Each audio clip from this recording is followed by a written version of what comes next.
comes a time when we consider the last breath. Like the first breath, bit of surprise. Not quite what you were expecting. And parenthetically, the minor interval of a life, punctuated by the breathing in and the breathing out, events and atmospheres, the flawed learning and the forgotten wisdom of the unborn. Once knowing from the inside, we slip outside into a world of definition.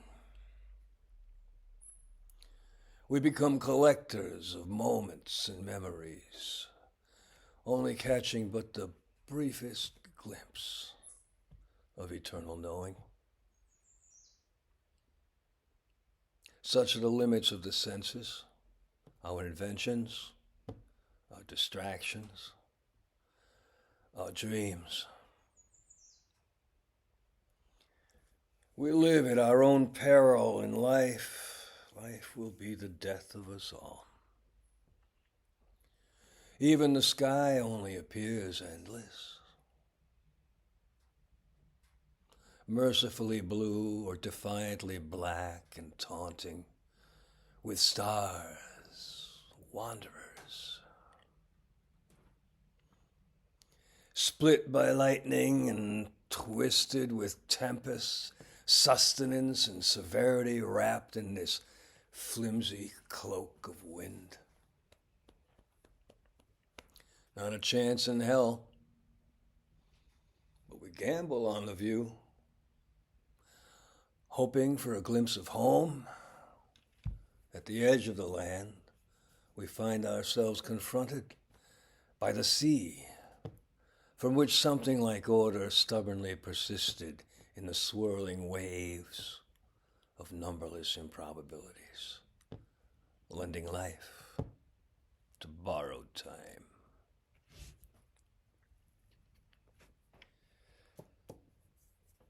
Well, the ancestral lines diverged, some to swim, some to crawl, a myriad of migrations.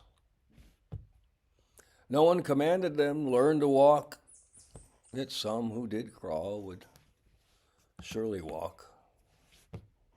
Their peregrinations would become legend.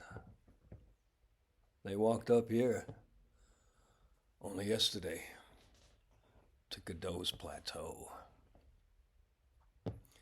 When they had left the sea, they turned their gaze to the stars, invented beings to dance within the incomprehensible void to give them comfort in the night and justify their days.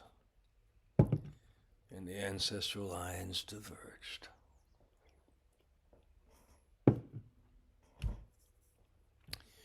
They learned to fear what they were taught to fear by those whose skills of aggression had been honed to a sharp and lethal edge. The killers. For the killers had come to rule. Their domination would become legend. They still speak of them today, right here on Godot's Plateau.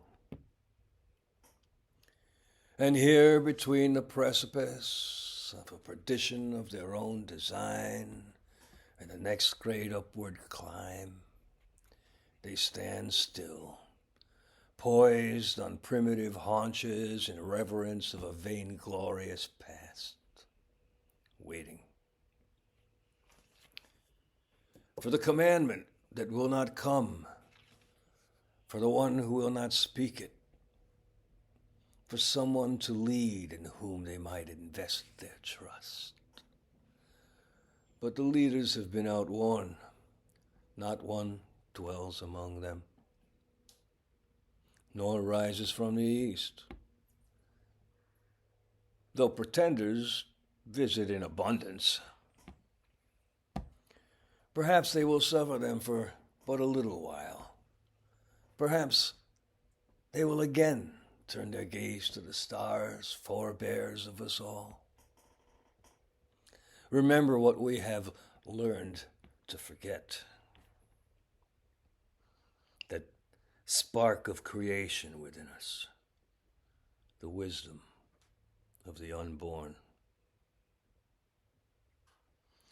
Perhaps some collective epiphany will emerge from the next likely catastrophe. A quietly exclamatory, punctuated equilibrium may occur deep within the wells of our shared ancestral memory, the DNA of dreams, unheralded and unspoken. No one will command it, for if we must be led, then we have surely already